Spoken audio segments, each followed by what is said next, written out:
Hello, dear friends. I'm delighted to welcome all the participants and guests of the Students Project Festival HIVE at the University of Tumen. My name is Valeria Yevdash, and I'm the director of the Center for Foreign Languages and Communication. Today is our third day of the festival, and I'm very happy that English language teacher of the university, together with the first-year students, are establishing a new university tradition by launching this festival. This festival has an amazing name, Having Ideas and Voices Express, HIVE. And project work is a great opportunity for the students to get engaged in exploring and developing their ideas, embracing creativity, and getting the results and sharing their results. Dear participants, it's time for you to voice your ideas. I wish you good luck. And I'm giving the floor to my colleague, the project work coordinator, Yana Smagina, who will give you the detailed information about the project and the festival. Okay, thank you, Valeria Mikhailovna, for this introduction.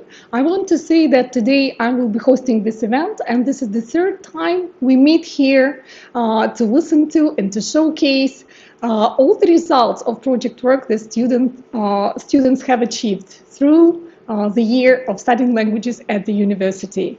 Right, and now let me do my bit by introducing the festival to you and telling a few words about the ground rules of our festival, right? Next slide, please.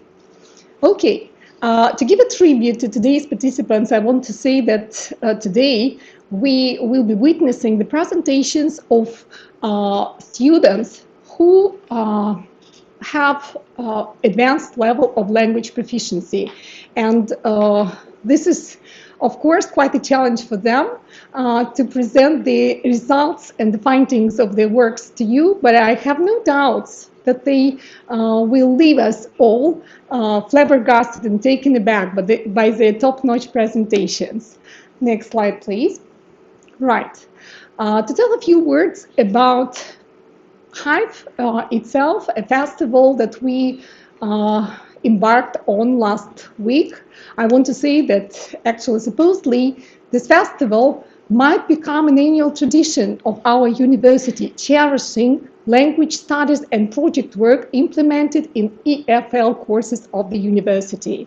And as you can see on the screen, this festival, so we, as teachers of English language courses, we believe that this festival can be a starting point, a springboard, and can become a sandbox to toy with ideas, formats, ways of conveying meaningful messages that stand out. Obviously, we are trying to build here a community of like-minded language learners who crave a fresh perspective on how to apply the good command of the foreign language to address the real-world issues with some viable solutions. And definitely, by organizing and establishing this new tradition, we would like to pay a tribute to all the hardships that our beautiful participants have overcome through the studies of foreign languages throughout their lives, actually. And by achieving the highest level of language proficiency, we may say that actually they're quite committed, engaged, and dedicated people, right? So next slide, please. A few words about project work, which is now an integral part of our syllabus for EFL courses. And actually the question is whether this project work really matters or not. To answer this question, I would like to address some issues, and I would like, next slide please, to say that project work is beneficial for students would be an understatement of some kind, right? And I'm sure you would agree with me that evidently project work fuels the curiosity and intrinsic motivation to be to the fore of knowledge discovery, new knowledge discovery, right? Conducting research, doing experiments, and so on. Of course, it enriches the outlook. It helps us to unleash the boundaries of some commonly held perceptions, right? And definitely it is kind of a toolbox, and it enriches your toolbox of skills available, including digital storytelling skills. What else I should say here? I think I may add that project work empowers you as learners to be more engaged, to be more accessible to the society around you, right, by enriching this outreach. So next slide, please. Right, and now I should say that actually the quality of presentations of our speakers will be assessed by our honorable judges. You can't see them, but they're actually smiling, right? And they're looking forward to hear the presentations of our participants today. They will be assessing and gauging the results of our today's meeting through a number of criteria enumerated on the screen. I'm sure you know them. Like they include language accuracy, originality, applicability, university promotion, and the quality of the digital product. Next slide. Now, I'm wrapping up with my welcoming words, and I would like to say that actually I wish success to all the participants. May you achieve what you aspire. May you amaze us with the presentations you have prepared, right? Top-notch presentations you have prepared. And as Maya Angelou once said, nothing will work unless you do. And here we have the dreamers, we have the doers, right, who rose up to the challenge to do that. So let us wish them luck. And now I would like to give the floor to our first, most courageous participant, right, who is coming here. You're welcome.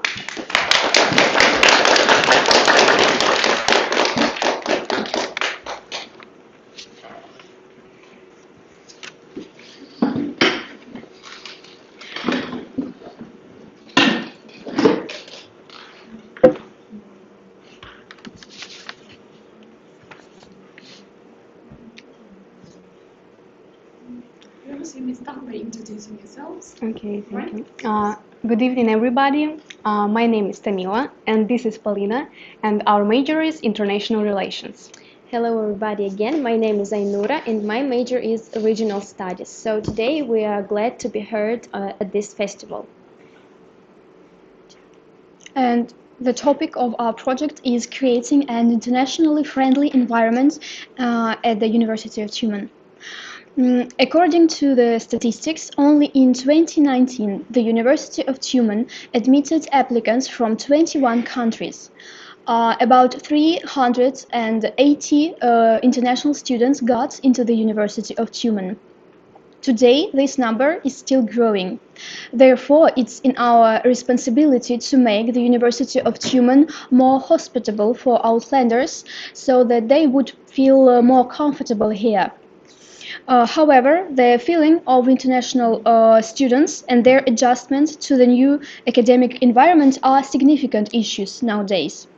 In quite a different social, cultural and educational environment, foreign students face certain problems. Completing adjustment to a new lifestyle, educational, social and cultural environment. So as in our university too. Next slide, please. With this in mind, let us consider the aim of our project.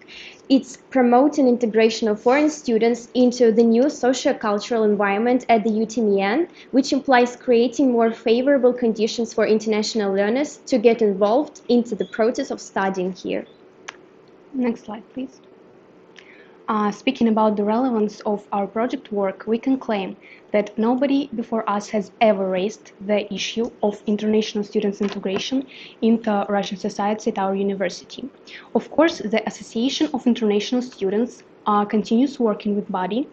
However, they help newcomers with accommodation, dormitory, visa, and other governmental matters. However, who will make foreigners feel more free in Russian society? So here we are. In addition, we would like to say that as we are the students of a major related to international relations, it's in our favor to contribute to integration of foreigners in our university. To become one of the most welcoming universities, there should be an internationally friendly environment. And what we mean by this term, it's an environment where non-natives and native people both live in harmony.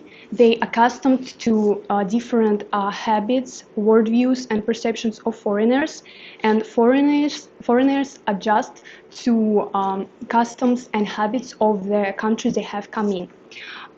Creating such an atmosphere indoors is a part of a global process, and we call it integration. Within the process of adapting to a Russian society, foreign students face a plenty of problems, and we as students see them with the naked eye. The first problem is that, the most common problem is that foreign students cannot orienteer inside the campus, as their level of Russian is not so perfect, honestly. Also, they are always within the group of their compatriots. They don't know how to mix with Russian students. They are too shy. And last but not least, foreign students just don't know what to do in Tumen and where to spend their free time apart from studying. Next slide, please.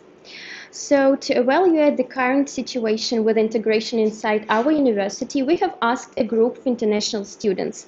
The main questions and the answers you can see on this slide. To tell briefly, the Russian language is what the majority of students used to struggle with.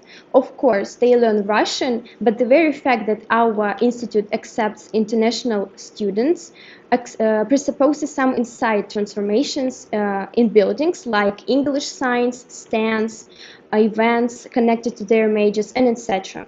Additionally, according to the survey, they can hardly find places where to go and relax in Tumen during their spare time, and we can see it through the small number of responses with suggestions where to go or what to do in Tumen. Moving further to the up-to-date situation, we should initially point out that we've taken only the building on Lenin 23, as it's our institute, and we decided to work from humble beginnings. As you can observe, on the first floor there are no agitational posters encouraging to take part in different events or where to go signs. Only empty walls, as there's nothing to happen. Talking about, next slide please. Talking about the second floor, there are some English and Spanish stands. They look appealing and they build an image of high-ranking university. The same is about the fifth floor.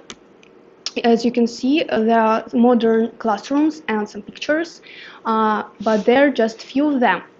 Nevertheless, it's a good example of how it should look like in the whole university. Thus, we understand that the process of integration will take a lot of time and money. However, we believe that there are still things that can be done without money, based only on desire and willing to do from students like us. So, we have started doing it. Yeah, as we've mentioned before, this autumn a group of outlanders was interviewed about living in Russia. And here you can see a small episode of it.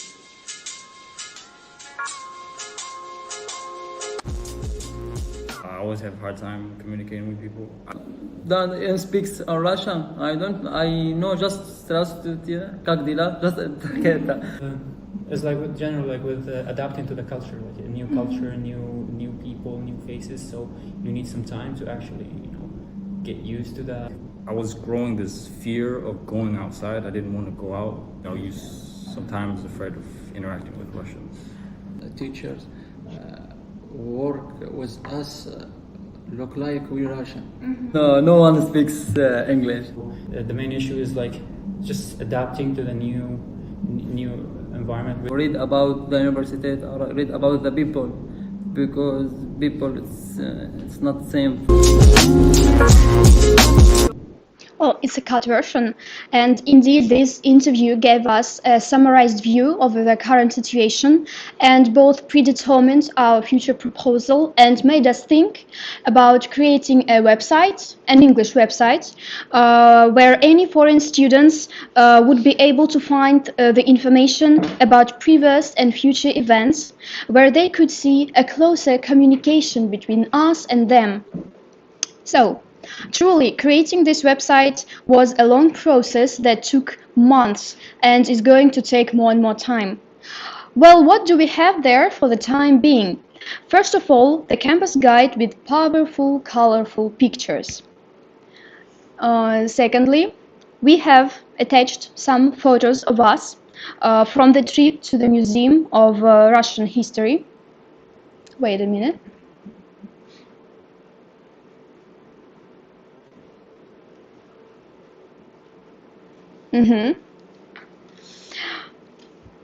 Here you can see us with our foreign friends. Thirdly, the section questions and answers about a visa, a medical insurance, and some contacts. To tell the truth, it was a great pastime which proved that spending time on a rapprochement between Russian and foreign students leads to increasing a positive opinion about the university. As a result, international friends will recommend this university to others. Moreover, they were extremely happy to go out with us and expressed their willing to do this more often. Therefore, it's in our priority to enlarge this section with more pictures from such events. Also, below you can observe the leaflet top 60 outdoor and indoor activities for students. You can see a full version clicking on this link. Yeah, that's what we are doing now. And also you can observe it on your hands. We have added some links to help students navigate to the location of entertainment in two GIS. They are, like this. This guide has a cultural beneficial advantage for foreigners to go deep into our culture and visit charming places in Tyumen. As you can see, our website is unique and consists of only needed basic information, which is presented in a creative and at the same time simple way, so that the foreigners can find needed information without any difficulty.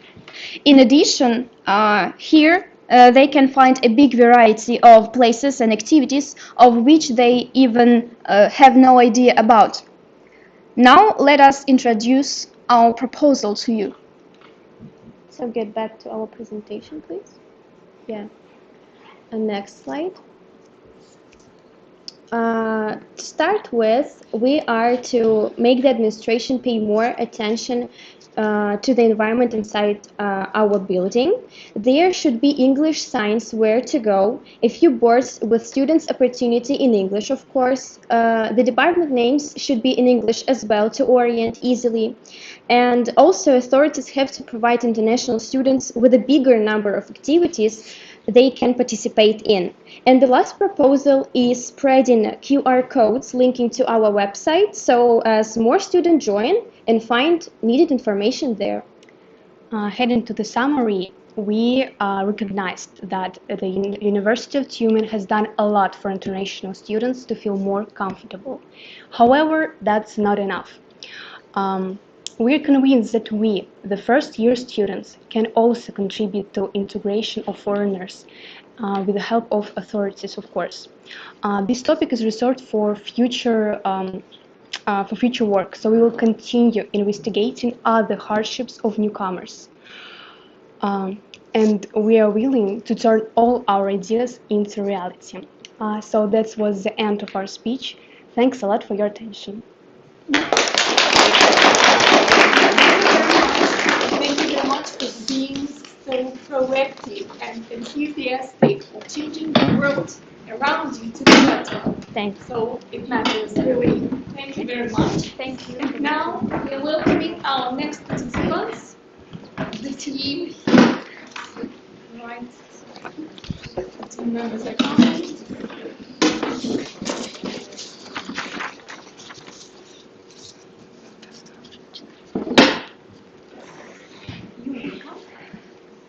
Good evening, everyone, and welcome to our presentation. First, thank you all for coming here today. Second, let us introduce ourselves. My name is Zima Sofia, and my major is physics. My name is Albina Samieva, and my major is technical physics. My name is Anastasia Armana, and my major is chemistry. My name is Dmitry Volkov, and my major is information security. And it's our talisman Avocado, and his major is to bring us luck. So we're here today to raise the issue of an eco-friendly environment in the institutes of Tyumen. The aim of our presentation is to consider the ecological quality of the Tyumen State University campus and suggest ways to create a more eco-friendly environment in the institutes we study at. We have divided our presentation into 6 main parts. You can see them on the slide. I'll begin by giving you an overview of the eco-friendly environment. Being ecologically friendly means following the principles that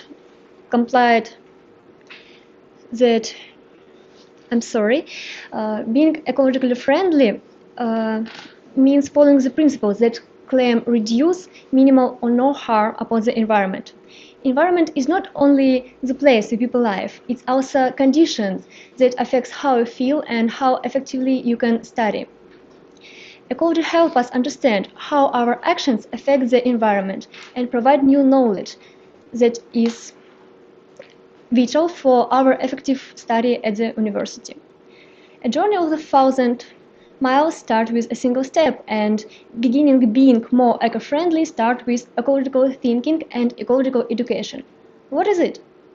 Not only is ecological education is aimed to teach students about the environment, but it's also about creating systems that reflect patterns and principles of ecology.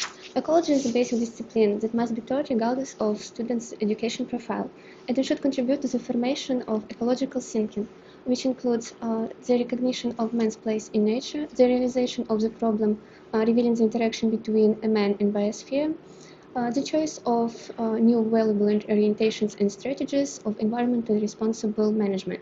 A person mustn't be guided only by instant convenience or profit, but should understand the delayed cost of one's actions. Implementation of ecological education is one of the tasks of green universities. What is green universities? This is a university that applies the principle of green economy and sustainable development in its activities. But how can a university become green? According to UI Green Metric World University Ranking, the main criteria are setting and infrastructure, energy and climate change, waste, water, transportation, and education and research. To illustrate this, let's have a look at real-life examples. On the screen, you can see Wageningen University and Research Center, which is on the top of world list of green universities. This university has excellent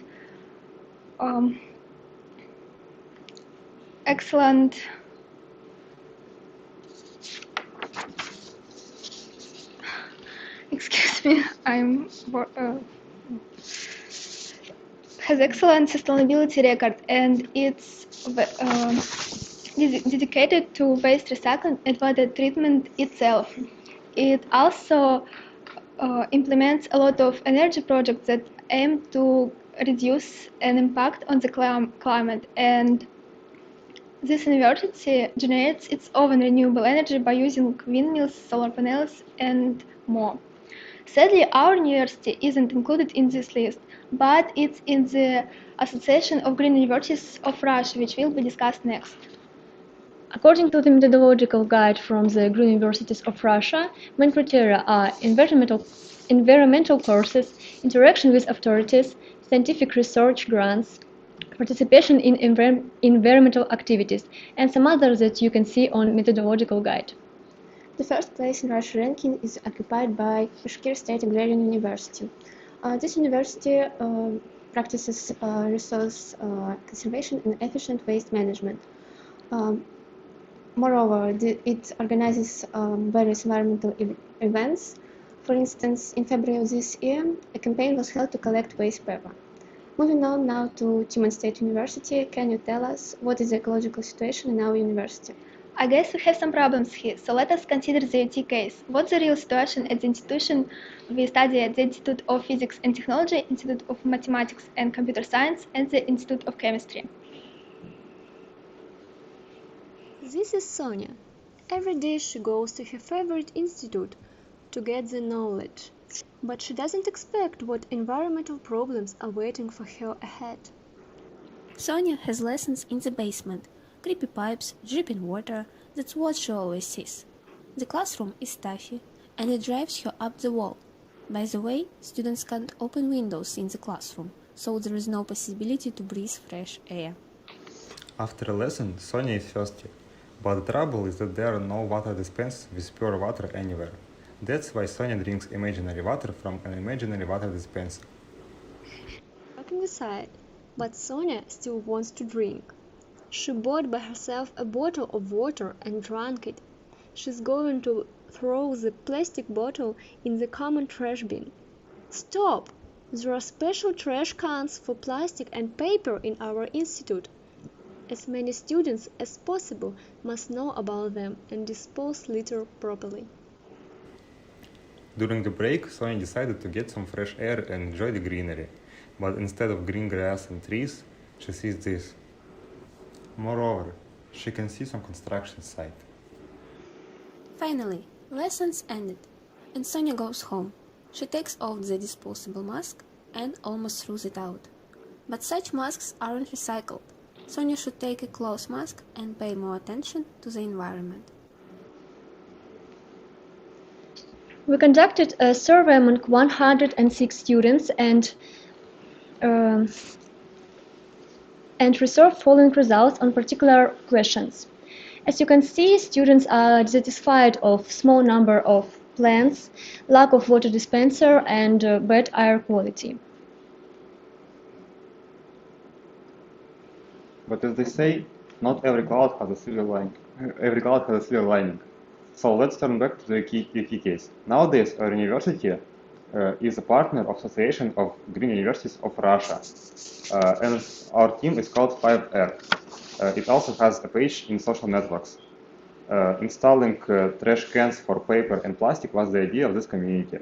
It also organizes meetings of eco-volunteers and environmental events. That's the beginning of the path to becoming a green university. Previously, we talked about how environment can affect human productivity. So let us expand on this point and tell you how exactly that is happening. It seems that air quality isn't a basic cornerstone of wellness, because it's out of sight, out of mind. According to the Environmental Protection Agency, airborne pollutants can be 2 to 5 times higher indoors than outdoors. Through thoughtful design and technology, we can improve air quality, enable students to regulate their thermal comfort, and reduce greenhouse gas emissions without adding high costs. For instance, passive features such as high ceilings, operable windows, indoor plants, and external shading can improve indoor health and comfort without adding high costs. Let's turn back to plants. What can they do for us? First of all, they keep the stress miles away. Having plants in buildings made them quieter and soothing, and at the same time far more stimulating and interesting. Besides, scientists have agreed that plants can improve quality of air. And moreover, according to recent research, plants reduce background noises as the surface of their leaves and stems diffract, absorb, and reflect noises. Have you ever wondered that certain lighting affects our productivity? It turns out that cooler lighting makes students more productive. Exposure to natural light is especially beneficial to people who cooped up in a building all day. A great number of studies have found that sunlight can decrease depression and improve mood, energy, alertness, and productivity. And last but not least, colors. In an interview with productivity guru Angela Wright stated that color's ability to calm and stimulate are based on its saturation and intensity. So what does it mean? First, you have to select a color that will affect your body or your emotions or your mind. And the second step is to find the brightness that will improve your productivity level. So in this case, for classrooms are more suitable neutral and calm colors. So we have already told you about ecological community of our university, 5R, about the first steps towards a green university and the importance of the environment. And now it's time to present our proposal and tell you what can we do to make our university more eco-friendly. We are a group first-year students who are ready to contact with administration to organize people and make our proposal come true. We are sure that together we can green the area, install water dispenser, improve the ventilation system, and provide good lighting. We have also prepared a number of recommendations. Next slide, please. And you can see this number on the slide. So, as we have seen in our presentation, today we have done the research and found out that our university is green, but it has a way to grow in this direction in order to get into the world ranking. In addition to this, we have written a proposal to give a push for change. We also complied the number of recommendations for students so that as many people as it possible will think about the state of the environment in the university and make it better. Thank you for your attention. Thank you guys for addressing this issue, and I would like to point out that nowadays our university is ongoing through tremendous transformations, right? Tailoring its activities up to highest international standards, including eco-friendly environment, and even the construction side that you have shown in your presentation can be considered kind of a metaphor of those transformations that our university goes through. So thank you very much, right, for addressing such topical issues and making the difference, right? And now we are welcoming our next participants here. So you're welcome to introduce yourselves. Good evening, everyone. We'd like, first of all, to thank the organizers of this meeting for the opportunity to be here. Let us introduce ourselves. I am Anastasia Mishchenko. And I'm Anastasia Khazyainova. We are first-year students of Tümen State University, and our major is International Region Studies. As you can see on the screen, today we are going to consider such a topic as stereotypes about Russia and the USA that students of Tümen State University and University of Nebraska-Lincoln can have. Today's topic is of particular interest to all of you because we are all living on the same planet. Prejudiced attitude towards dwellers of other countries that is formed by mass media or people around us can foster suspicion, disregard, fear, or even resentment, hatred, and hostility. However, we shouldn't think inside the box, letting stereotypes manipulate our mindset. And we've divided our presentation into 5 main parts. What is stereotype? Objectives, methods, the survey analysis, and the video.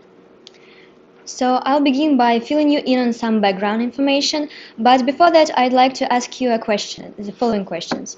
What is stereotype for you, and is it bad? Anastasia, how would you have answered this question if we hadn't done this project work? Before making this research, I have answered this stereotype was some kind of belief that contains prejudiced attitude towards other people. So I guess that I had experienced stereotypes as something negative. Thank you so much for this. And let us dig a little deeper into psychology, so we would see if you are right. In social psychology, stereotypes is basically a fixed overgeneralized belief about a particular group or class of people. By stereotyping, we infer that a person has the whole range of characteristics and abilities that we assume all of members of the group have. And the use of stereotypes is a major way we simplify our social world, since they reduce the amount of thinking we should make when we meet a new person. This brings us to the advantage of stereotype. It enables us to respond rapidly to the situation, because we may have had the similar experience before. However, there is another side of the coin. Stereotype makes us ignore differences between individuals. Therefore, we think things about people that might not be true. To summarize what we've just said so far, I'd like to point out that stereotypes play a big role in our behavior, but when it comes to racial or national stereotypes, they can cause prejudiced attitudes to people of other cultures. Let us move to the purpose of our project. We are going to break the stereotypes about our countries that students might have. To be more unprejudiced, we had cooperated with Denis Tartsev, a student of University of Nebraska-Lincoln, the USA. He gave us a lot of information about life in the US and took part in our video. We'll get to that a little bit later. What we had to do to research the goal was to carry out a survey, find relevant information, highlight stereotypes we'd like to break, and gather facts to do that in the video. And we used methods of theoretical research such as statistics and online sources analysis, and empirical research such as interviewing and surveying. Now we're going to take a look at the results of the survey we've carried out among the students of our countries. The most popular media are internet sources, and more than 80% of students both from Russia and the US had seen something like stereotypes in the media, but in Russia, according to the results of the survey, we face stereotypes about the US more often.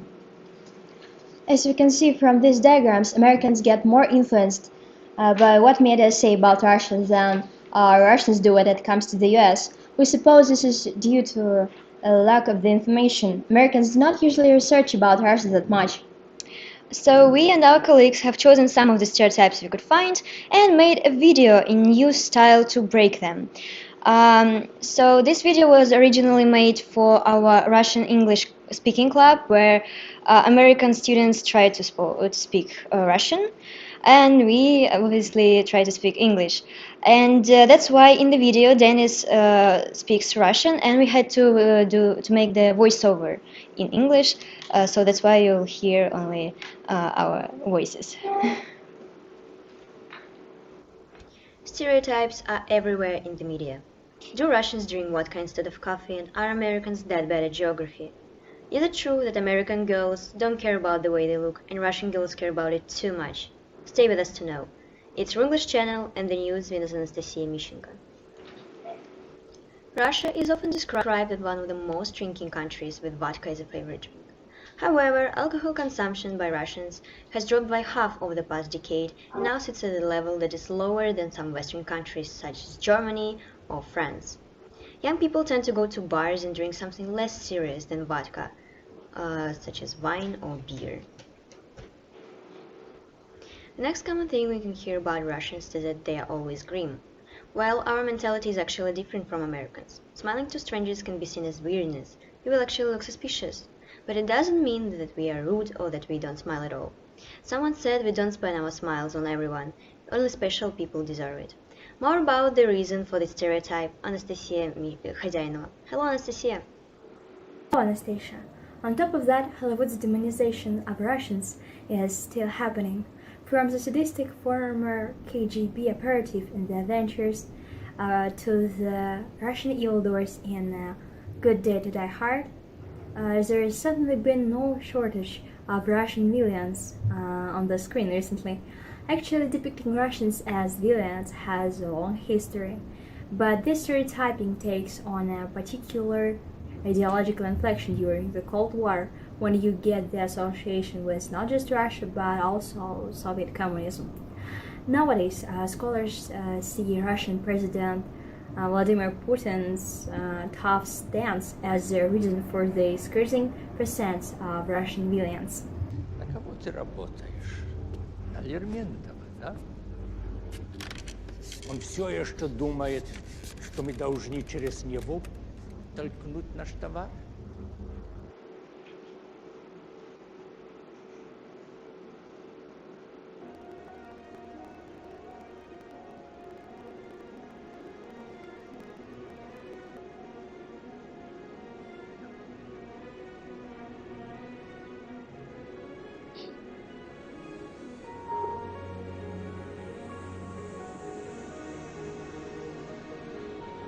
Also, there is another stereotype based on the actions of our government.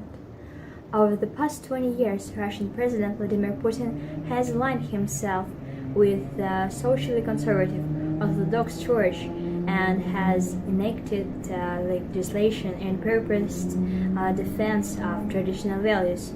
That's where the stereotype that all Russians are homophobic came from. But this is not quite true.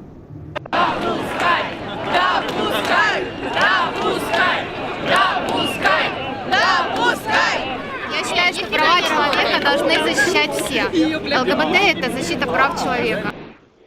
Thank you so much, and we are moving on to our next one. According to the different surveys, a lot of people believe Russian women tend to wear too much makeup and clothes that are not suitable for the particular situation. For example, full makeup to the supermarket, or even high heels to the countryside. Let's ask Alina Kharzhevskaya. Is it true? Hello, yes, of course. We like fancy clothes, makeup, but we so different, and it depends on our mood, weather or situation, and you can see it with your own eyes.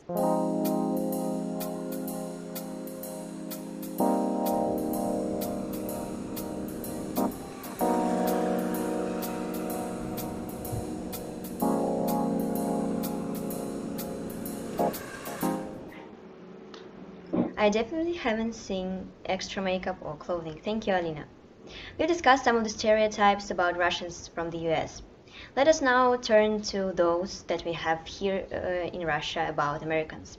Denis Startsev will tell us. Здравствуйте, с вами Старцев Денис Владимирович. Сегодня мы посмотрим на стереотипы США, что, приехав сюда, можно будет жить на широкую ногу, что здесь, в принципе, большие зарплаты и хорошая жизнь.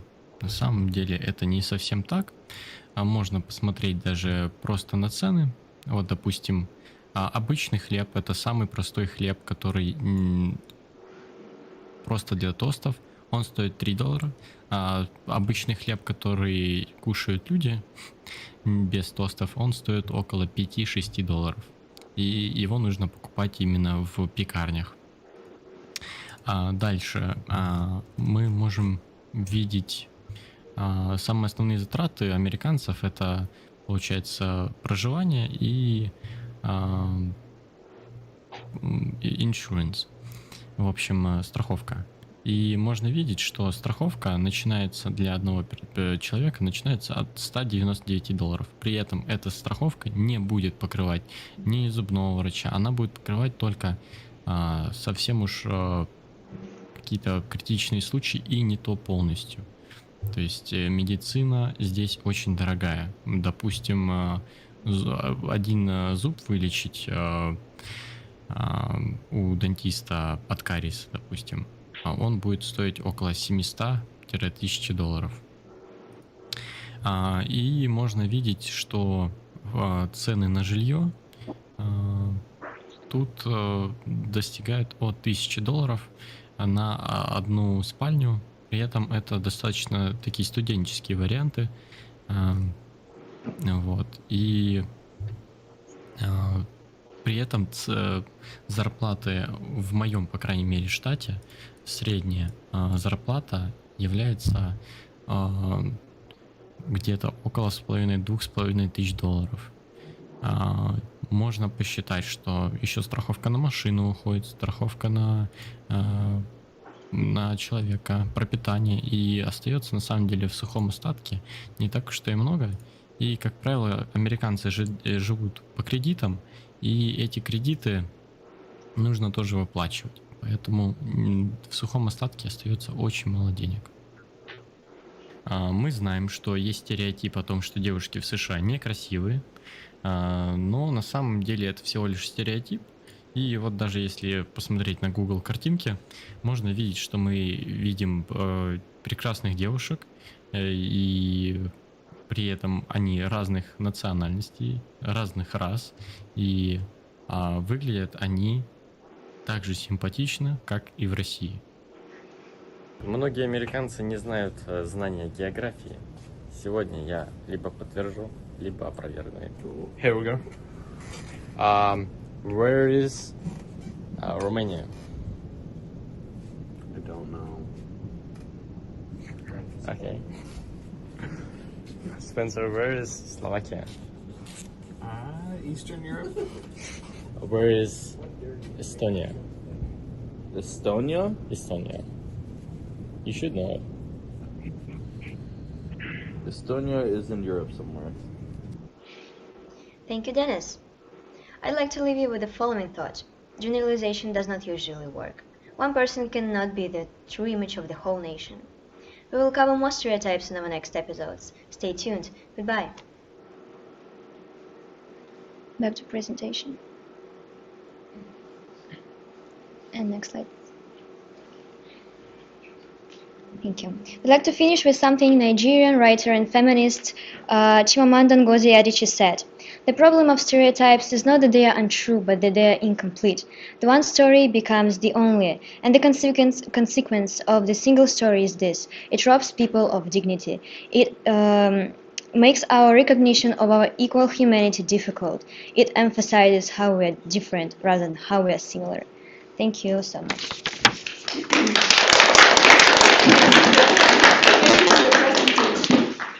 Tackling stereotypes and preconceptions can be an issue, right? And now we're welcoming our next presenters. Girls, if we introduce yourself. Hello everyone, my name is Victoria and here's my colleague Maria. Our major is Foreign Regional Studies. What we are going to talk about today is gender sensitivity in different countries. Gender sensitivity is a process by which people are made aware of how gender plays a role in life for their treatment of others. This term is related with the definition of gender mainstreaming. It is a process of assessing and taking into account the impact on women and men of any planned action, including legislation, policies, or programs. Gender sensitivity is enacted through a process known as gender sensitization. Gender sensitization promotes equality for men and women by allowing them to view what is stereotypical of and reasonable for their gender. We've known about the situation with gender sensitivity in different countries. To be more precise, we researched this information about it in the UK and the USA. According to UK Gender Sensitive Parliament Audit 2018, while we welcome the fact that opportunities for development are formally gender blind, they should be advertised and awarded in a transparent manner so as to be genuinely open to all staff, regardless of their circumstances. While preparing the presentation, we studied the British Social Attitudes site. Female participation in the labour market has increased markedly over the past 30 years.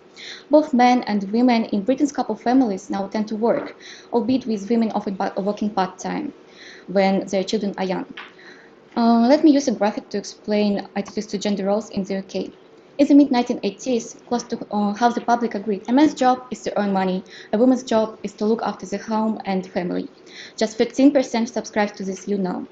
This decline is primarily a result of generational replacement, with consecutive generations being less supportive of traditional gender roles. 33% think a mother should stay at home when there is a child under school age, compared with 64% in 1989. The most popular choice now is for the mother to work part-time. People aged 66 and over, who were mostly born during or before World War II, show the strongest support for the male breadwinner.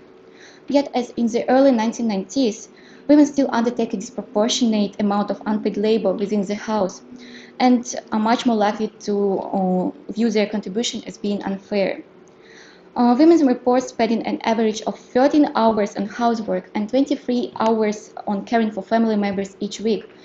The equivalent figures for men are 8 hours and 10 hours. Both sexes view their relative contribution as unfair. 60% of women report doing more than their fair share compared with just 10% of men, while 37% of men report doing less than their fair share compared with just 6% of women. Next slide, please. A poll among students of the University of Tümen we made shows that only about 10% think that men's role is to earn money and the woman's role is to look after the home and family. 90% of the students disagree with these preconceptions. In the poll participated students between the ages of 18 and 25, where 77% are female, 17% are male, and 6% of respondents identify themselves as other. Next slide, please. One of the influencers on young people in Russia is a 29-year-old popular feminist singer Manizha, who was born in Tajikistan and is now based in Russia.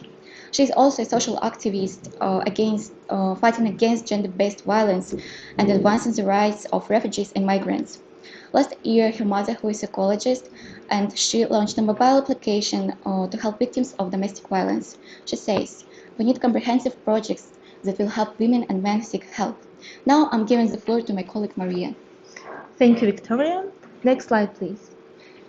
Many famous people in Great Britain support spreading gender equality ideas. One of the most active people is Emma Watson, who launched the He for She initiative, which aims to get men and boys to pledge to join the feminist fight for gender equality. We want to show you her point of view in a speech on gender equality at the UN. Please turn on the video. Both men and women should feel free to be sensitive. Both men and women should feel free to be strong. It is time that we all perceive gender on a spectrum instead of two sets of opposing ideals.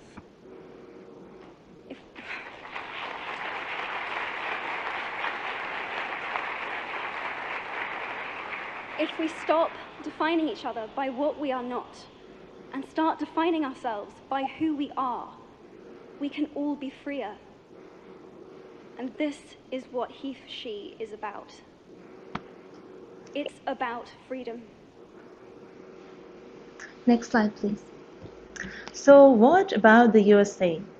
According to Pew Research Center survey, men and women have different perspectives on how far the country has come in achieving gender equality. But these differences are relatively narrow when partisanship is considered. More than half of women say the country hasn't done enough to give women equal rights with men, while about 33% say things are about right. For their part, men are equally split between saying there is more work to be done and things are about right. And women are much more likely than men to say that men have it easier these days. I think the graph perfectly shows the situation. Views of the country's progress on gender equality are linked to personal experience with gender discrimination. Overall, about 4 in 10 women say they have experienced discrimination or been treated unfairly because of their gender. Far smaller shares of men say this has happened to them. An overwhelming majority of Americans believe that gender inequality exists in the USA. But there is stark disagreement about how pervasive the issue is and what should be done about it, according to a Time Commission survey. Respondents offered opinions on multiple aspects of gender inequality, including the wage gap, representation in government, and unpaid work. The survey found that men don't consider the problem of gender inequality to be as severe as women do. About 82% of respondents think that women spend more time than men performing unpaid tasks, such as managing a household or caring for children. But based on the poll, men generally underestimate the extent of that inequality. Next slide, please. Social scientists have documented a dramatic change in gender inequality in the last half century, sometimes called a gender revolution. Women's employment increased and became the norm, even for mothers of young children. Birth control became available to most. The proportion of women receiving baccalaureate or doctoral degrees increased dramatically. Change in the gender system has been deeply asymmetric. Women's entrance to careers came more readily than changes in men's roles at home. The asymmetry is also seen in other research, showing a much larger increase in women's paid work hours than increase in men's family work. Next slide, please. We want to provide you with famous person opinion. An actor, Joseph Gordon-Levitt, once said, "Your gender doesn't have to define who you are, that you can be whatever you want to be, whoever you want to be, and regardless of your gender." Next slide, please. In conclusion, we would like to say that situations with gender sensitivity are very similar in the countries we researched. Attitudes to gender roles are still full of preconceptions. Next slide, please. Thank you all for listening. And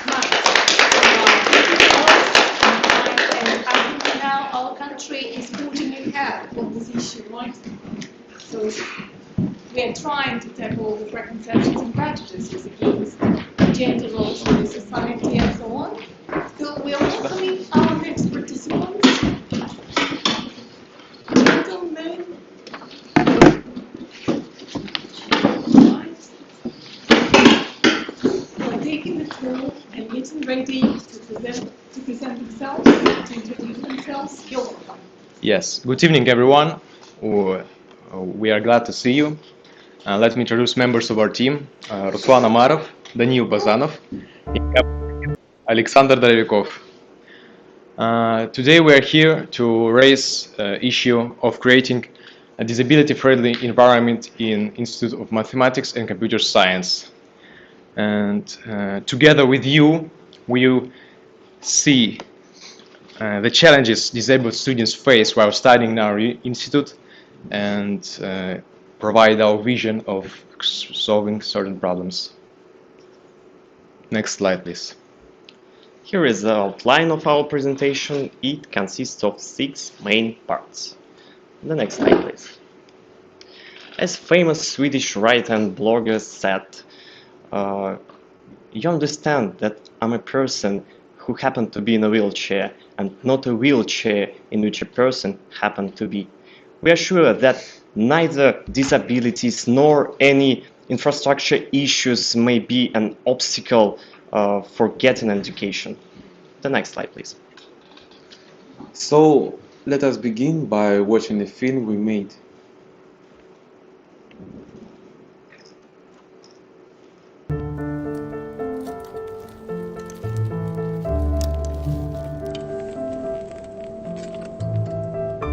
Do you think that you are unlucky in your life and that others are doing better?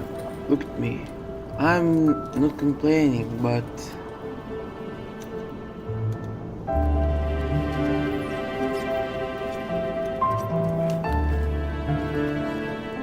unable to enter the university without someone else's help. I have to constantly disturb people to help me.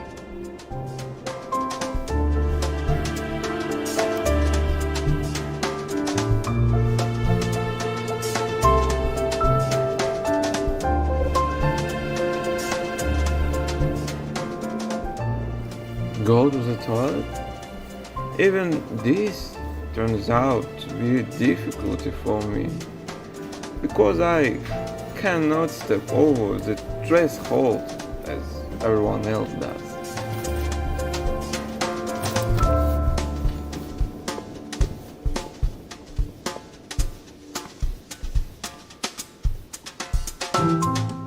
Needless to say about stairs and the lack of an elevator.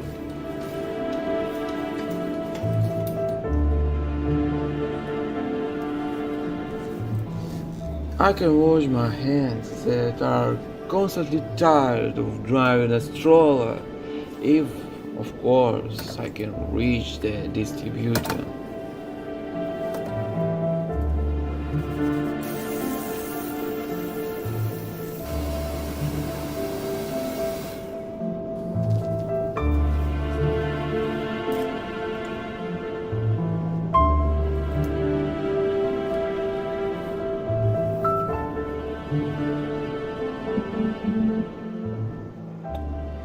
The dining room is closed.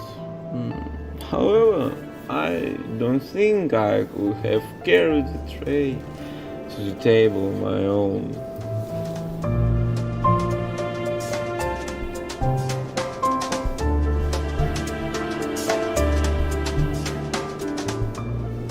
Some are ready to help, but there are those in whose eyes I feel contempt. Perhaps people think that I'm used to, that I don't need help. But every day I face problems because of my illness.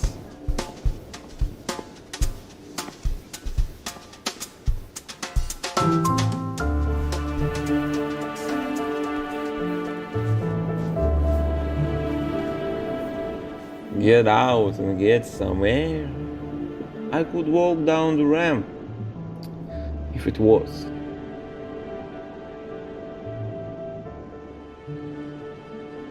You understand that I'm a person who happened to be in a wheelchair, and not a wheelchair in which a person happen to be.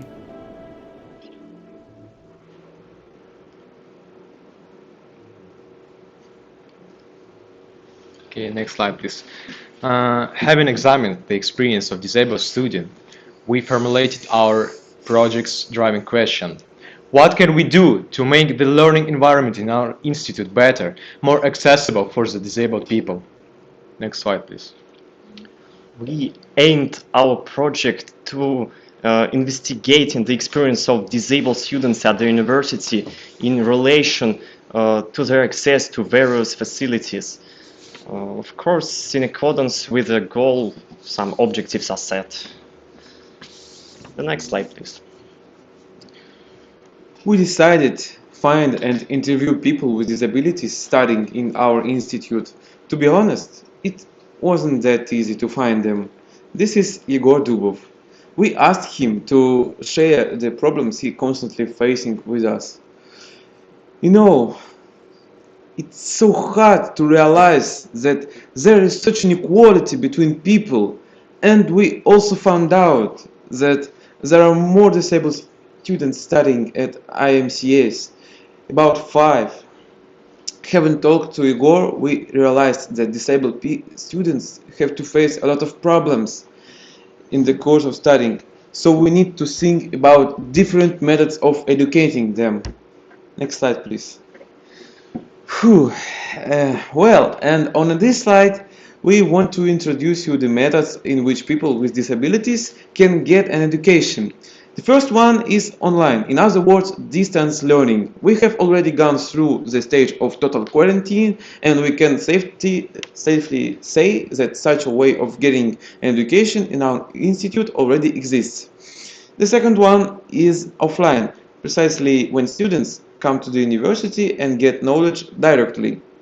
The method can be called traditional and it's present in our university, but there is one drawback. It will be almost impossible for people with disabilities to get normal education and being not tired every day with this method. Let me explain why. Because students can have classes at different buildings. Regular students can only reach them in a hurry. Yeah? Well, and it's better not to mention how much time it will take to get there on a wheelchair without any help. And there is another drawback. Our institute is not even equipped with a ramp or other devices for disabled people in a wheelchair, let alone elevators and etc. And the third one is adaptive. In other words, it's an individual education system. If you are a student, you may create your own learn program with university's employees in which you'll be engaged throughout the education. Thus, the institute authorities should develop individual approaches to disabled students while teaching them both offline and online.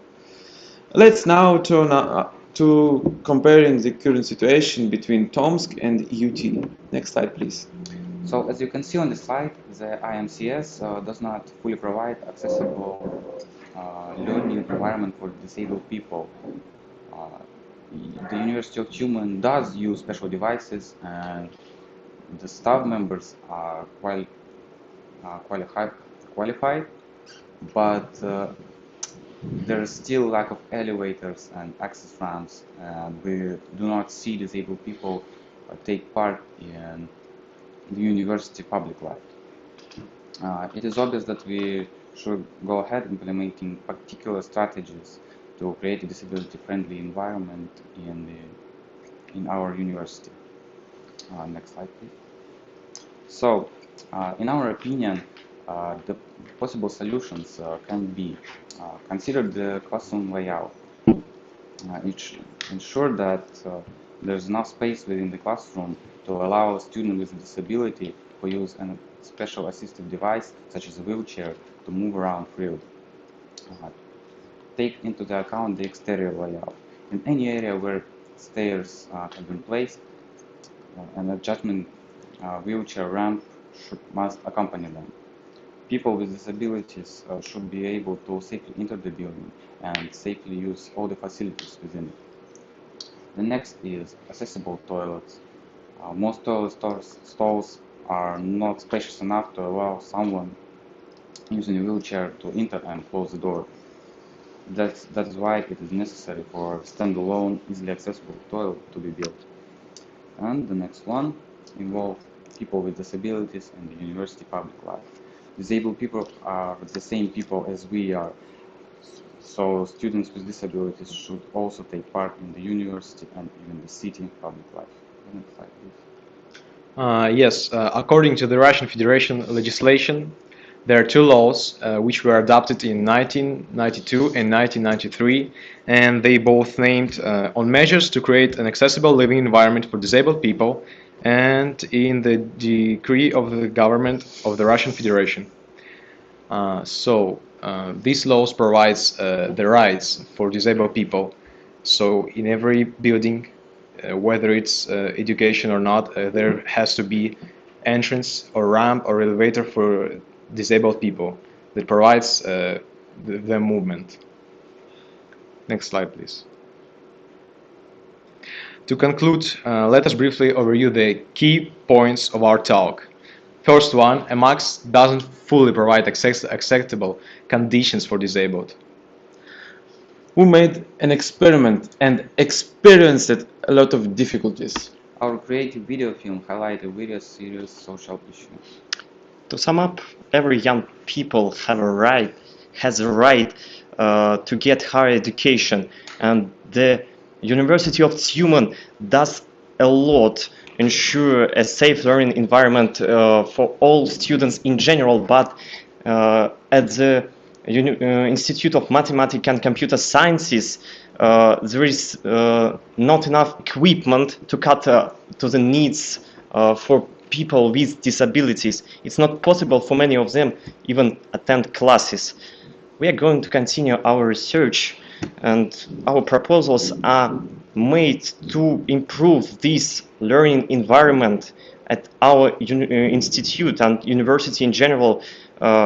You can join our team and follow our proposals. Together we are going to do our best and support our course mates with disabilities. Thank you for that.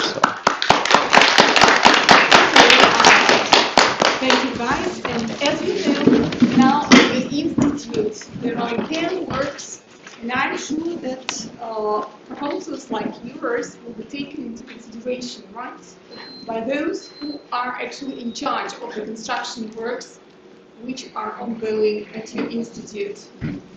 Right? Welcome you, our next participants.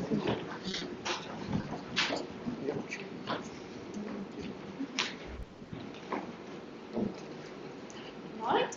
So. Hello everyone, and thank you all for coming. We are happy to be here with you, and let us introduce ourselves. My name is Anton. My name is Victoria. And we represent the Institute of Mathematics and Computer Sciences. Today, we would like to show you our film, which is related to our future work. A topic of our project is often raised in the media, a topic where there is no unambiguous answers and settled opinions. Hackers, hacktivists, vigilantes. Many people have various stereotypes and prejudice about these things, but there's not the whole truth. So we want to look at this issue from different angles and find out what's hiding behind these words. So let's start watching. Unfortunately, we do not trust your corrupt organization to carry out justice, so we will be exposing your many crimes to the world. We are Legion. Expect us. Scared? Don't worry. There's nothing to be scared of.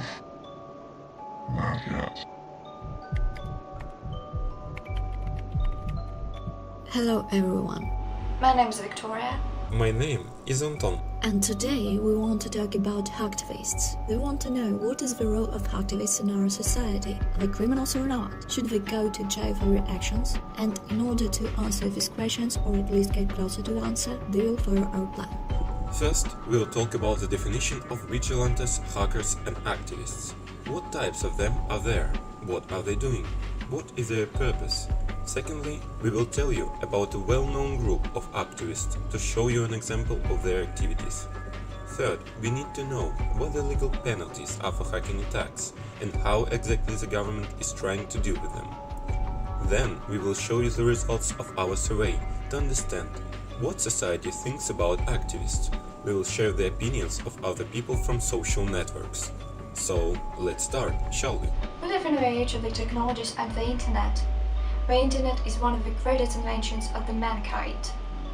It has given us so many new opportunities, but nothing is perfect, is it? With the internet, we have got cybercriminals who are trying to destroy our normal lives. They are also called hackers. But is it right to equate hackers and cybercriminals? We need to clarify this term. For the past several years, hackers have been a hot topic in the media. Hackers seem to be a dominant topic not only in the news, but also in the entertainment industry. But what is a hacker really? There are various classifications of hackers in the cybersecurity world. The most basic categorization is a colored hat scheme derived from old westerns. White hats are the good guys.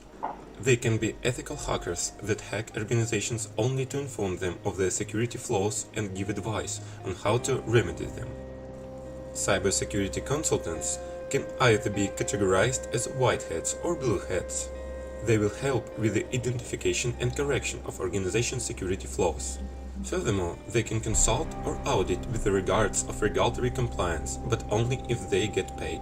Grey hats tread a fine line between good and evil. They can, for example, hack an organization without permission and then demand payment or work in exchange for not disclosing the organization's security flaws. While we can assume good intentions in hackers, there is also another, dark side. People who use their knowledge or any software for their own benefit or for evil intentions. Black hats. These are the cruel hackers. Some of them are downright evil.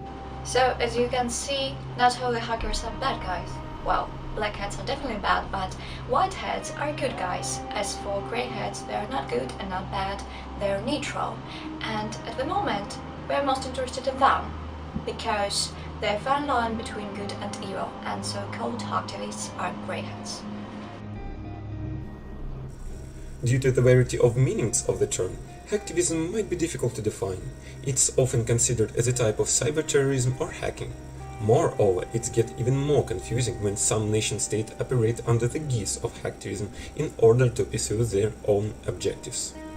Following on from that, we can define hacktivism as a politically motivated use of hacking skills undertaken by anonymous non-governmental actors in order to spread the word, draw attention to an issue, and cause change.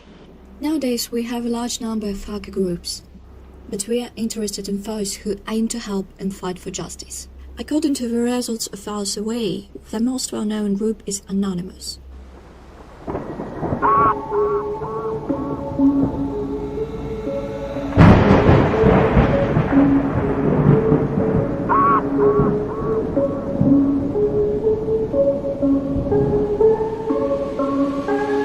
Perhaps if you didn't know about them before, then you found out about them last spring, then they once again reminded the world of themselves, returning with an appeal to the police because of the murder of George Floyd, and in order to support Black Lives Matter movement.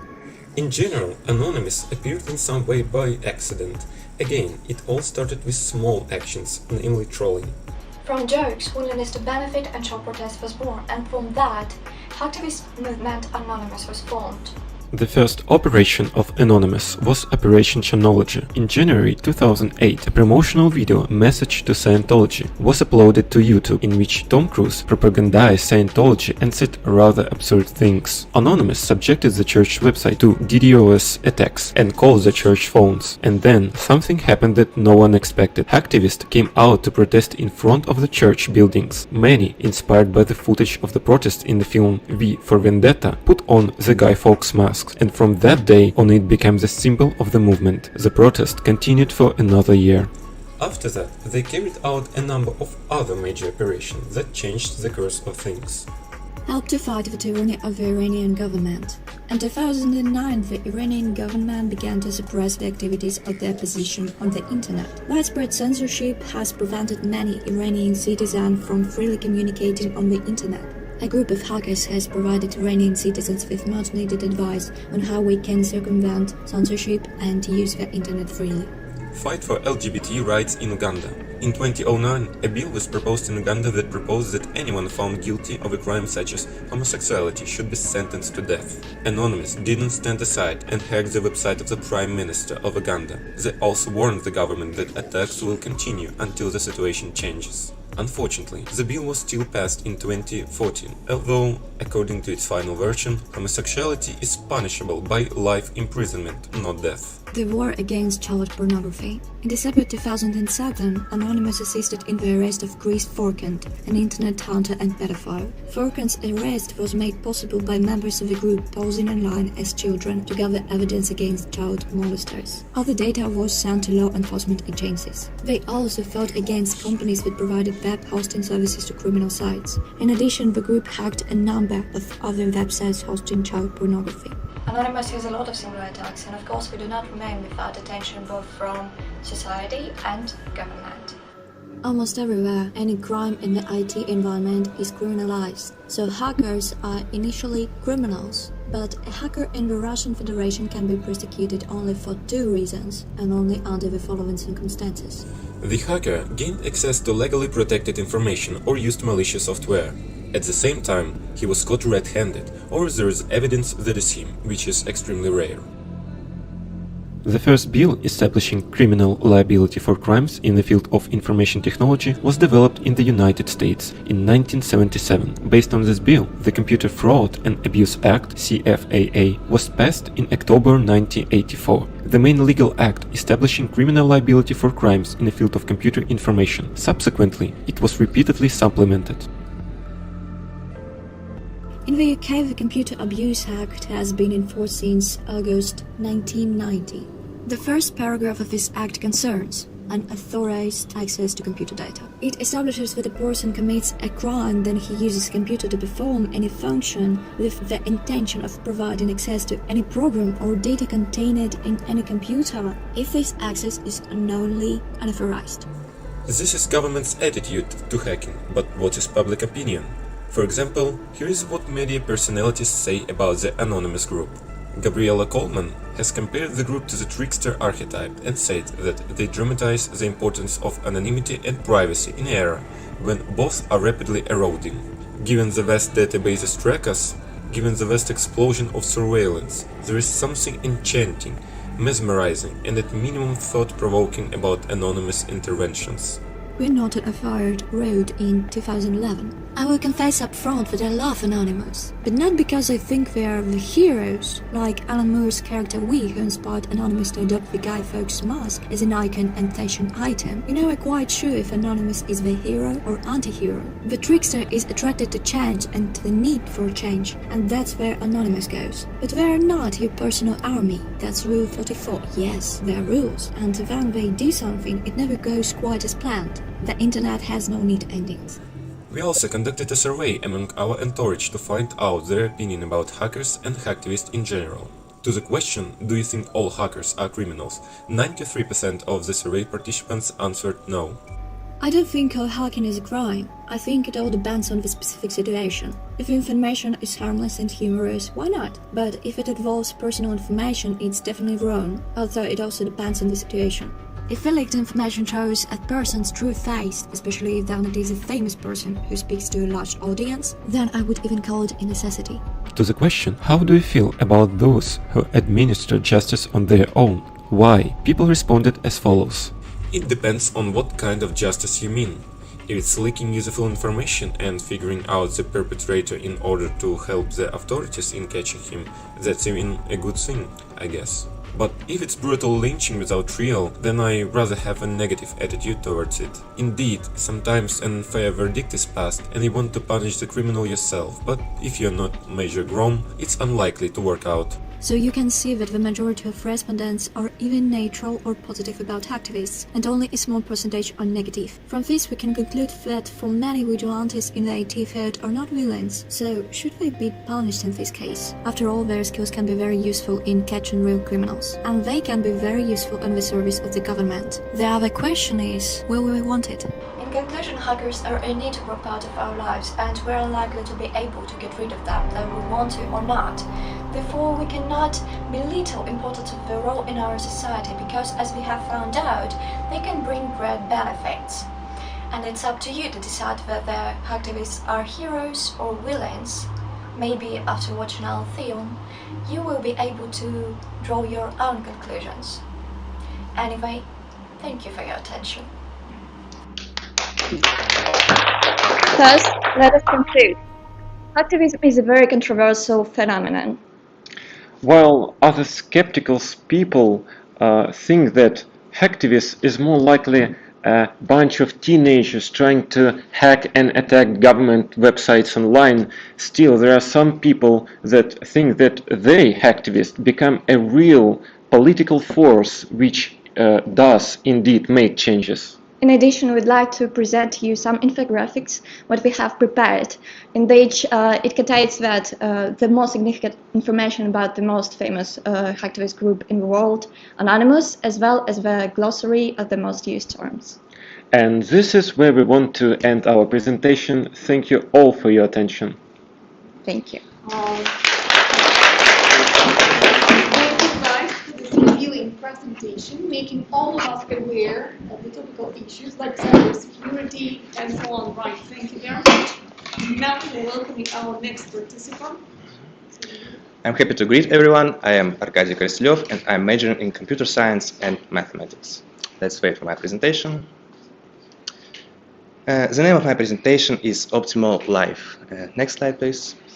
My presentation is based on an article written by Catherine Wilson. How many microcovits would you spend on a burrito? So let me explain the name of this article.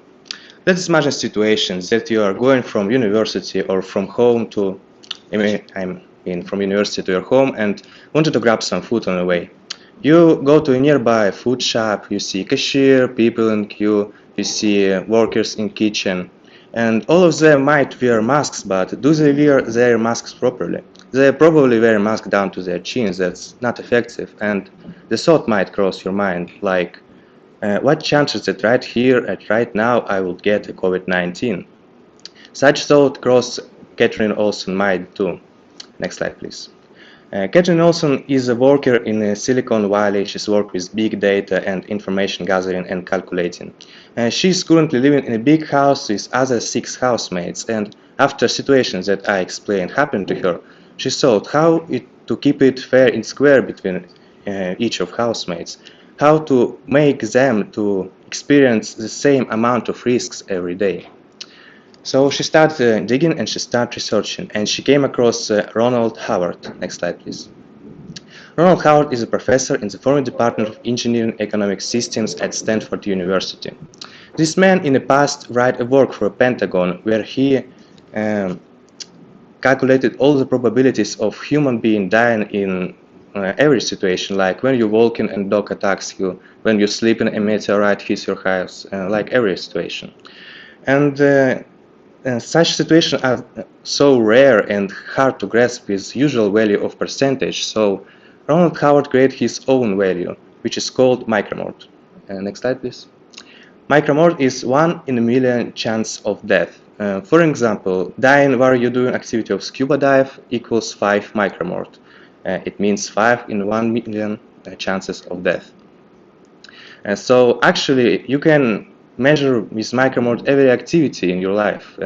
You don't understand it, but you are consciously inviting death to your life with every activity you do, because it can be measured with micromort. And micromort is later going to be an aspiration of micro-COVID points that I said earlier. So, next slide, please. Ronald Howard also did a research about righting human wrongness. That means he wanted to know what makes sometimes human being make a decision that don't bring him maximum benefit. What makes him do that? And he answered these questions to one psychologist, and he said that sometimes our brain makes a shortcut, thinks on our biases. To give you an explanation to this, I gave you a simple example. Let us say it's perfectly human to fear flying on a plane, to fear a plane crash, but it's very rare you see a person who fears riding a car and fearing of car accident. And it's strange because it's common knowledge that car accidents have a far greater probability occurrence than a plane crash, but it's just how our brain works. And after that, this information was given to Catherine Olson, and she understanding that it works with COVID-19 the same. People are fearing COVID-19, but wearing the mask and fearing COVID-19 is a little bit different subjects, because we cannot understand the purpose of wearing the mask. We can feel the value of it. So when comes her project, micro-COVID project. Next slide, please. And I wanted to show you the calculator, the machine that calculates all of benefits of wearing the mask on your face and every your activity. Please show site. And now I will explain how this project works. Every week you have a certain amount of micro-COVID points, and if you can stay inside this risk budget of micro-COVID points, you will get a certain percentage per year of getting COVID-19.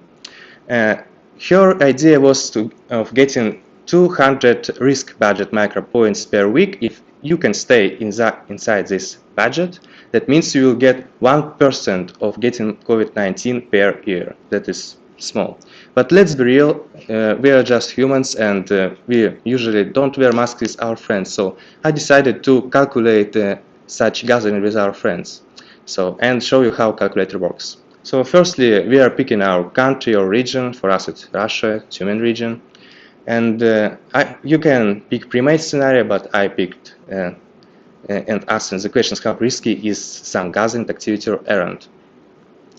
So I picked two nearby people, like my close friends. We're sitting, two of us. It's normal socializing, sitting 1 meter apart maximum. And duration, I picked 3 hours. A risk profile of their contacts, I don't know, maybe they have some friends that don't wear masks, so I picked has 4 close contacts whose risk profile I don't know. It's gonna be endure, like in my house, for example, and scroll down. We are wearing no mask because we are friends. We're gonna have normal conversation, and as you see down on the screen, it shows us high risk, 100 micro-COVIDs each time. That means each of these gatherings have percentage of 100 in 1 million chances of me getting COVID from it. But it's just one occurrence, and if we say I'm gonna create a weak estimate of that, and in the end my percentage of getting COVID in a year, if I'm doing that and I'm going to university, is about 10 to 15% per year. That is rather big. It means that it can happen. So to make it less, all you need to do is wear a mask and get farther from other people. But we have vaccines now, and you see I haven't picked a point of vaccines, so let us pick that we took a Sputnik V vaccine. Please choose 2. How many doses? It means full dose. And as you can see, the risk dropped from 100 to 10%. It means to 90% decrease of micro-COVID points I getting. So it can show the efficiency of vaccine and the efficiency of your actions. And how I can integrate this in our university? Firstly, I can show to aware people what their actions can do, to aware people the efficiency of vaccine. Sputnik V, we have Moderna, Pfizer too. And we can show this calculator. It's in public. You can use it. You can measure all of your activities. You can measure how much percentage of getting COVID you have in a year, and maybe reconsider your actions and your activities. And secondly, we can sometimes rearrange our class schedule, like we not going on full distance sometimes. Maybe sometimes we can calculate and see that maybe some gatherings can be done in real life. Some classes can be in real life, even it's lockdown. So let us get us back to presentation. Next slide. as I showed you, when you get a vaccine, you get 90% of decreasement of getting micro-COVID points. So there might be questions there, why this project is needed if we can just little by little vaccinate all of population of our country, of even the Earth, and problem is going to be solved. I'm going to say that my project not only stays on COVID-19, because we cannot know what happens to us next, what disaster could happen next. And all of this data gathering, calculating, measuring will help us in the future, will help us to prevent all of these situations. And like I said, spread awareness and show people what their activities really do, what they're wearing masks and staying from other person can do. And next slide, please. And I wanted to go even further. Let's forget about diseases, disasters. Let's think about what if we can calculate almost everything in our life. And this is true. With enough data, we can calculate everything. To give you an example, let's imagine that you have a bicycle and you thinking, should I go to work or to university on bicycle or on a bus? And you understand that bicycle is a good exercise. It could prevent you from having some bad heart diseases, but it's exercise and it's wearing off your legs. So all you can do is write all of your data you have, your age, your diseases you had, everything of that, and it will calculate the probability of you getting a heart disease or wearing your legs to a bad shape. And with that information, you see it and you don't think like, maybe. You see the facts, you see the calculations, and you think according to that. So what I wanted to say with this project is that a future where all actions and decisions of world will be not with regrets, but with certainty, and helped with straight facts. I hope I made myself clear. Thank you all for listening. Thank you very much, Arkady, for addressing to such up-to-date issue. And actually, we never know what the future has in store for us, right? And taking the data into account might be a way out in some unexpected situations, right? So as you have said, probably you should explore deeper in like digital twins issues if you have heard of them and so on. So thank you, Mike. Now we are ready to welcome our next participant. Good evening, everyone. It's an honor to have the opportunity to address such a distinguished audience. And let me start by saying just a few words about my own background. My name is Anastasia, and my major is International Regional Studies, and also I've studied at music school for about 6 years. And that's why I'm here to present my project about influence of music on people. Next slide, please. Today's topic is of particular interest to those of you who are passionate about music as me, and to those who actually do not pay attention to music but still surrounded by it. What I intend to do is describe to you how music can affect us in our life in general and in the process of studying at the university in particular. I've divided my presentation into 4 main parts: the role of music in our life, the survey analysis, how music affects our brain, and music while studying.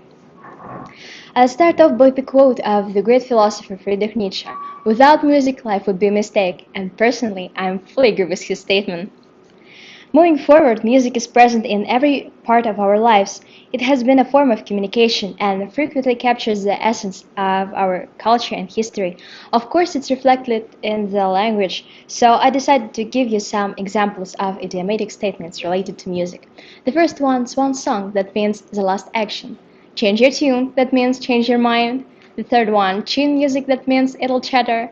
Face the music, take responsibility for your actions. And the last one, and all that jazz, and so on. This leads directly to my next point. As we all know, a song can tell a story, inspire action, and evoke a variety of emotions in its listeners. But how much this ever-present thing can impact us the way we act and feel? With all this in mind, I sent out a survey to various people, including my family, friends, and fellow students, asking some simple questions about how music makes them feel and what place does it take in their life? In total, more than 60 people answered my questions. Let's now look at the results. The first question, how many hours a day does it take you to listen to music, was answered by people this way, and frankly speaking, I didn't expect such a high percentage of people who tend to listen to music more than 2 hours a day. It proves that it has become an inseparable part of our lives. This brings us to the next question. How does music affect our brain? Did you know that listening to upbeat fun music has a positive effect on one's creativity and teamwork abilities? This is so-called soft skills. Researchers from Netherlands have conducted creativity tests in several groups of people. One group listened to positive music, another to sad music, the third to calming music, and the final to tense music. A control group completed their test in silence. It turns out that the best results, meaning the more creative and yet practical solutions, were shown by those who listened to positive music. Furthermore, there is another interesting fact we should take a look at. Researchers from UK and Finland have discovered that listening to sad and gloomy music improves people's mood. Moreover, they begin to feel more comfortable as the music provides them with an empathic friend, someone who truly understands what you are going through. That's why sad music is seen as a way to relieve psychological tension and not as a threat. And when I asked people what kind of music they were listening to in a depressed state, I got a high percentage of people who preferred sad music, and about the same percentage of people who said that it makes them feel better. It proves that the research is scientist, but it's far from all the possibilities of the influence of music on people. Let's move on to another topic. It's last, but not the least, music while studying. Do you listen to music while you study and work, or do you prefer total silence? Write in comments below. Statistics show that background music is likely to help students improve their focus during long study sessions. Relaxing music for studying can help to ease nerves and beat pre-exam anxiety. If you feel overwhelmed or stressed, putting on some music can help you work more effectively. According to a 2007 study from Stanford University of Medicine, music can help your brain absorb and interpret new information more easily. So when I asked people if they were listening to music while they were studying or working, I got these answers. And as you can see, there is a high percentage of people who tend to listen to music. But it's interesting that about 56% of people said that it doesn't help them concentrate at all. So what's the problem? As it turns out, the most important part of music's impact lies in its power to distract. But distraction isn't what you are looking for when you need to hit the books. Also, if you already have a hard time manipulating multiple pieces of information, listening to music could make this process even more challenging. So, what is the solution to the situation for music lovers? I'm going to give you some tips on how to turn music into your friend, not your enemy. First of all, avoid music with lyrics. Any music that has lyrics in a language you understand will probably be more distracting than helpful. Avoid surprising or experimental music. Music that lacks a fixed rhythm can leave you guessing about what to expect. And keep the volume low. Study music should stay at the background volume. If it's too loud, it could disrupt your thinking process. And the last one, stick to songs you don't have strong feelings about.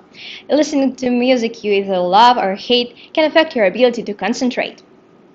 Let's now look at the next slide, which shows digital products of my project work. As you can see on the screen, I've compiled a selection of playlists that fully correspond to the advice of specialists. This playlist will set students up for a productive mood, will not distract, and will help them to reduce attention. From classical music to lo-fi music, everyone will be able to find something that appeals to them. The next slide, please. And just a student of foreign regional studies, I couldn't help but add some Asian vibe to my product. I am passionate about Asian culture, and now everyone who shares my interest can listen to their favorite music while studying. To use this playlist, you need to install the Spotify app, then click on the search. Spotify app, then click the search option and select the camera icon on the right side of the search query bar and scan the code you need. But unfortunately, it is impossible for me now due to our situation. Well, This brings me to the end of my presentation. Let me just run through the key points again. Music creates a comfortable background, evokes emotional response, energizes the neuromental activity of people, and favors psychophysiological functions of our organism. Music is all around us. It's been with us since birth, but many people do not pay attention to it. I hope after you've learned a little bit more about music, you'll be use it to your advantage. And thank you for your attention. Thank you very much, Anastasia. I think it is always obvious when the person has passion for something, right? And this is the case actually with Anastasia and music. All right, and we will welcome our next participant. Hello everyone again, and first of all, thank you all for being here with us. Well, not exactly. Hello everyone, my name's... Sorry, but still thank you all for your support. We feel it through screens and we really appreciate it. Now, let me say a few words about myself. My name is Victoria. I'm a first-year student of Tümen State University. I'm studying in the Institute of Mathematics and Computer Science, majoring in Information Security of Automated Systems. What I'd like to present to you on this wonderful evening is my film about legislative system of the Russian Federation. This film can be used as educational one for foreign students, because in order to live and study in our country, you should know not only your rights, but also your responsibilities. But enough with introduction, let's get started. My name is Victoria, and today I would like to talk about crime and punishment. Crime and Punishment is the name of the book written by Dostoevsky. But we will not talk about literature, except for the legal one. We will talk about crimes and punishments in system of the Russian Federation. Why is this so important and what is the purpose? You see, people are responsible for their actions, and some actions may be illegal. Each country has its own laws, and they may differ from the laws of other countries, which is logical. So when people go to other countries, they may not know the laws of those countries. Tourists and students from abroad do not always know the legislation of the Russian Federation. Moreover, not all residents know the legislation. But still, ignorance does not exempt from responsibility. Where we can find information? You can get all the information in the Constitution and many codes. But today we will rely on the Criminal Code of Russian Federation. Many people in our country have never read the Criminal Code, but I advise you to spend time on it. In this case, you will know not only what you can be responsible for, but also what rights you have. So, let's start with what is a crime. Crime is an act which violates the law and is dangerous for people. The main word here is dangerous. Not all illegal actions can be called crimes, but only those would pose a serious threat. But nevertheless, actions which do not threaten the lives and health of people are also punished, since we all violate the law. Crimes, as we know, have their own classification. For example, crimes are distinguished by their severity. But we must understand that some terms, especially legal ones, may have slightly different meanings in Russian and English. Let's not forget about it. Crimes by their severity divided into first type, minor crime or less serious crime, or crime of limited gravity. The law classifies these crimes as crimes that entail a small degree of danger and for which the maximum penalty can be 3 years of imprisonment and no more. These include beatings, felonies, death threats, etc. Second type of crimes is crimes of medium gravity. This category includes crimes committed by negligence, for which a penalty of more than 2 years in prison is provided. Also, this category includes intentional crimes, for which the penalty is not less than 5 years. Examples of such crimes are driving a person to suicide, illegal acquisition, possession and distribution of drugs, etc. Serious crimes or grave crimes. Serious crimes infringe of the most important social values: health, life, and safety. A serious crime is an intentional act for which the maximum penalty does not exceed 10 years of imprisonment, or a careless act for which the maximum penalty does not exceed 15 years of imprisonment. Serious crimes include rape, forced confessions, coercion to justify the use of violence, etc. Particularly serious crimes or most serious crimes. The most serious crime is an intentional act for which the criminal code provides for a penalty of imprisonment for a term of more than 10 years or a more severe penalty. Examples: murder, terrorist attack, kidnapping.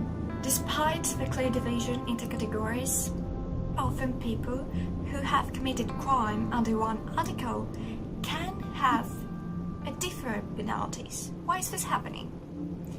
You see, there are always some circumstances which can change the punishment, make the punishment more serious, or conversely, mitigate it. For example, there are circumstances that do not fall under the category of serious crimes.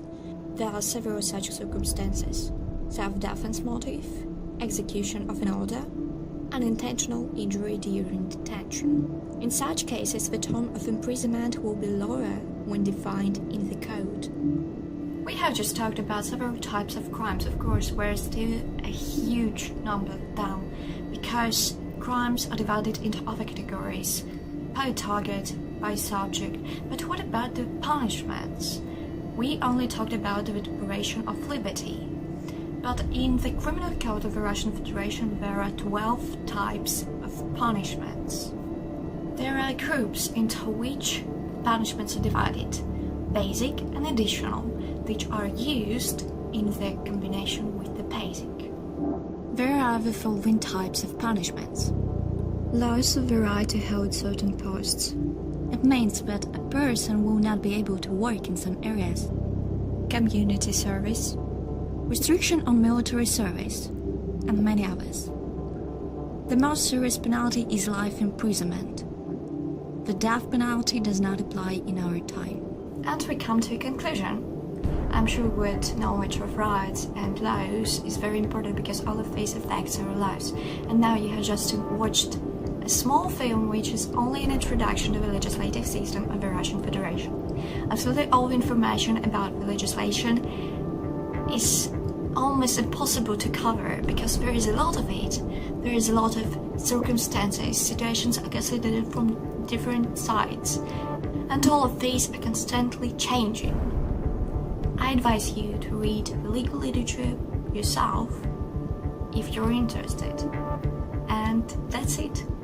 I hope you enjoyed it. Thank you all for your attention, and bye.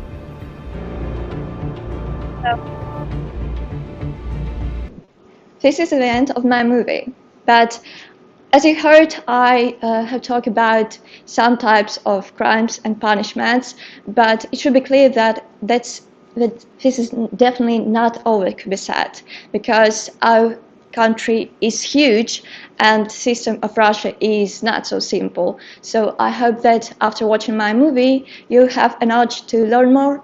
Thank you all for your attention.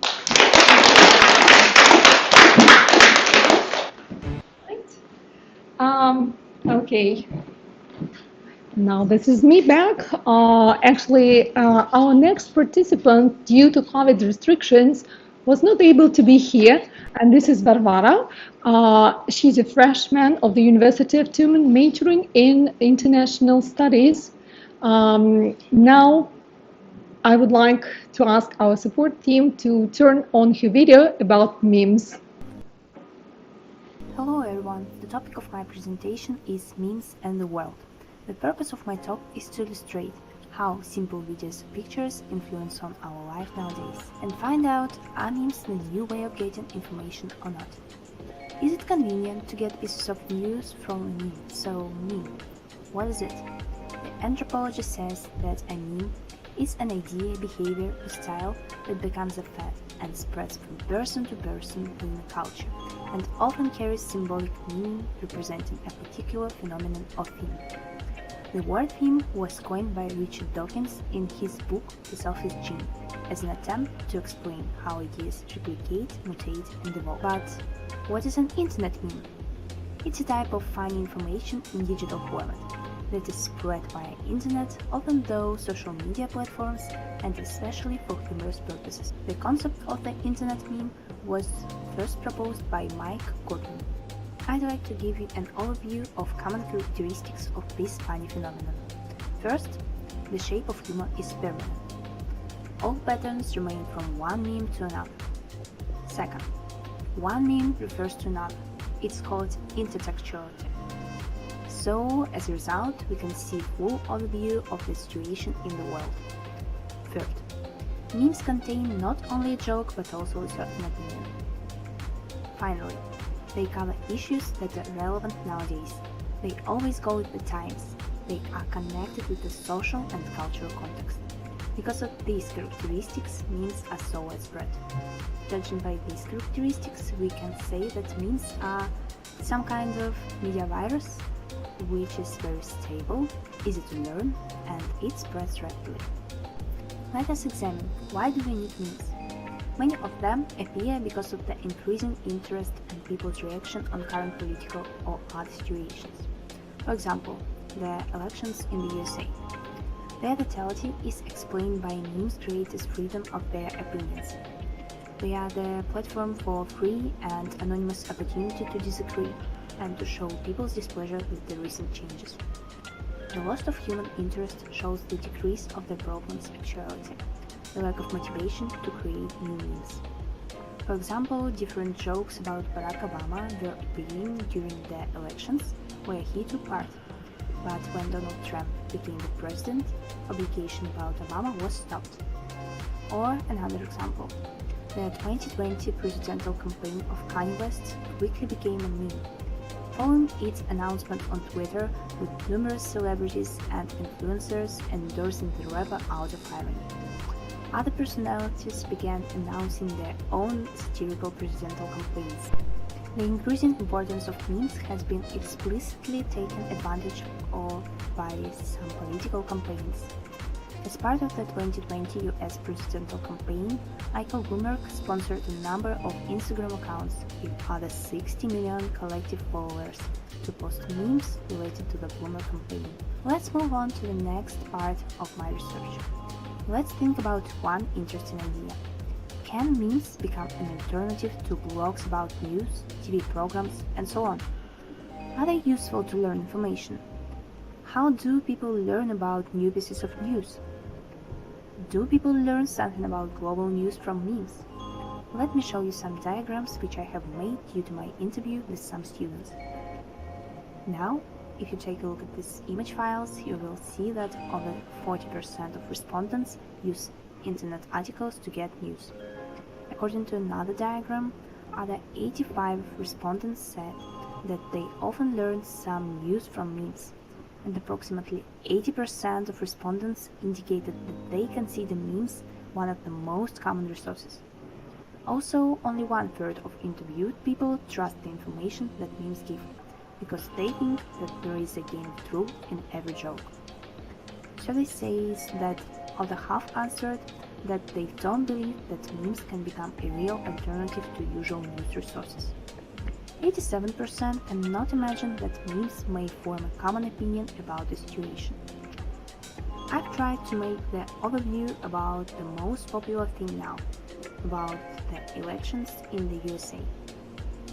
But I guess that memes cannot show the full picture, because they are not full of huge amount of information. Information in memes is essential, but it's subjective.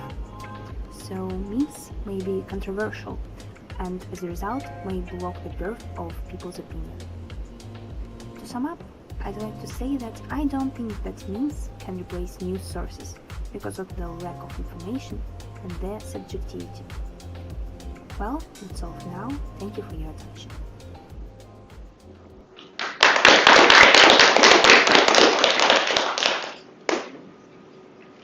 Okay, Now, as the host of this event, I would like to say a few wrapping up words. So, as you have seen, we all witnessed today that all our presenters actually presented their works with flying colors, to my mind, leaving us flabbergasted and taken aback by the quality of their presentations, the top-notch quality of their presentations, right?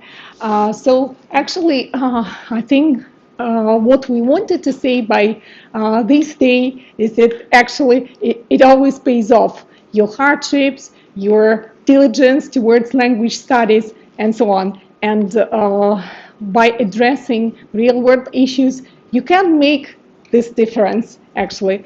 So after our YouTube broadcasting, later in the evening, the link to audience recognition, prize and voting will be available on YouTube and in our Microsoft Teams channel. So thank you very much, everybody, for watching. Tomorrow, we are going to have another broadcasting of students of elementary and starter level. We'll let you know when by just spreading the information further. Now, I think there is nothing else to do but to forge ahead with project work and with our newly established festival. Thank you very much and goodbye.